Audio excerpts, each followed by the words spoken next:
வணக்கம். இன்றைய ஆன்மீக தகவலில் அதாவது நிறைய பேர் ஹனுமான் சாலிசா பாராயணம் செஞ்சுட்டுருப்பீங்க. அது எப்படி பாராயணம் செய்வது, அதனுடைய முறை என்ன அப்படின்னு பார்க்கலாம். அதாவது முதல்ல நம்ம குளிக்கணும்.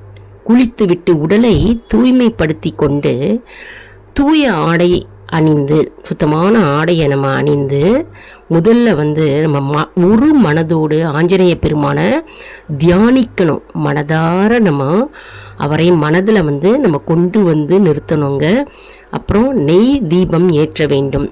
அப்புறம் தூபத்தை காட்ட வேண்டும். 11 முறை ஹனுமான் சாலிசா சொல்லலாம். அப்படிலாம் 40 துதிகளுடன் அன்புடன் ஓத வேண்டும். இப்போது 100 முறையும் சொல்லலாம். முடிஞ்சவங்க 100 முறை சொல்லலாம். இப்போது ஹனுமான் சாலிசா அப்படி சொன்னாக்க நம்முடைய வேண்டுதல்கள் அப்படியே நிறைவேறும். மற்றும் நம்ம ஒவ்வொரு இந்த ஹனுமான் சாலிசா சொல்லிகிட்டே இருக்கும்போது நம்ம கடைசியில் பகவான் ஆஞ்சநேய பெருமான் திருப்பாதத்தில் துளசி பூக்களால், அதாவது துளசி இலைகளால் நம்ம அர்ச்சனை செய்யணுங்க. மற்றும் இதை நம்ம கோவில்லையும் நம்ம சொல்லலாம். அப்படி இல்லை வீட்டில் சொல்கிறது ரொம்பவே சிறப்பு வாய்ந்தது. இது கோவிலிலோ வீட்டிலோ ஒரு தூய்மையான இடத்துல அமைதியான இடத்துல தேர்ந்தெடுத்துக்கோங்க. அமைதியான இடத்துல அமர்ந்து ஆஞ்சநேய பெருமானியை நினைத்து கொண்டு அவருடைய படத்துக்கு முன்னால் நம்ம அமர்ந்து பாராயணம் செய்யணும். செவ்வாய் அல்லது சனிக்கிழமைகளில் பாராயணம் செய்ய வேண்டும். தினமுமே சொன்னால் நல்லது. அப்படி தினமுமே சொல்ல முடியலை அப்படின்றவங்க செவ்வாய்க்கிழமை அன்னைக்கு நம்ம சொல்லலாம்.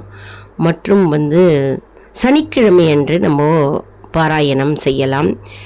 பக்தியுடன் அன்புடன் ஹனுமான் சாலிசா பாராயணம் செய்யப்பட்டால் நினைத்தது நடக்கும். 100% இதுக்கு சந்தேகமே கிடையாதுங்க. நினைத்தது அப்படியே நடக்கும் என்பது ஐதீகம்.